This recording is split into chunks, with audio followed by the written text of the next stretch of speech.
What happens when you take a company that builds the world's craziest street bike and tell them to build a street legal race bike that can beat anything on the track? You get this monster.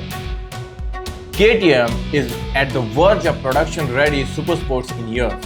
And guys, this is not a regular KTM. This is a 990 RCR. It's about to change everything. For years, KTM stayed away from supersports. While everyone else was making compromises between street and the track, KTM was busy conquering the street, desert and dirt tracks. But here's the thing, they never forgot to build a pure racing machine. And when they decided to come back to supersports, they did not want to play it safe. They wanted to build the most ready-to-race street bike ever made. This bike started as what KTM calls a Frankenstein model. Picture this, two crazy engineers in a workshop grabbing parts from different bikes, welding them together and saying, let's see how this works. That's literally how this beast was born.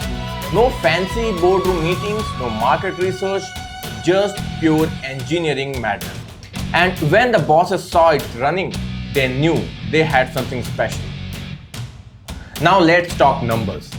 This KTM packs a 947cc parallel twin engine that cranks out 126 horsepower at 10,300 RPM and 103 Nm of torque. But here's the cool part, it's not just about the peak power. This engine gives a usable power everywhere, as per the news. Whether you are crawling through the city traffic or hitting the road track, this engine just works. Now let's get the good stuff, the spec that makes this bike special. 947 parallel twin, that's nearly a liter of displacement in a supersports package. 8-valve DOHC liquid-cooled setup, proper racing tech. 126 horsepower at 10,300 RPM, that is not serious power compared to the competition, but that we need to see how it feels after the launch. Steel tube frame with the engine as a stressed member, KTM signature design that's light and incredibly strong. WP Apex spokes up front and WP Apex monoshock at the rear, both fully adjustable. Whether you want it soft for the street comfort or stiff for the track precision, you can dial it perfectly.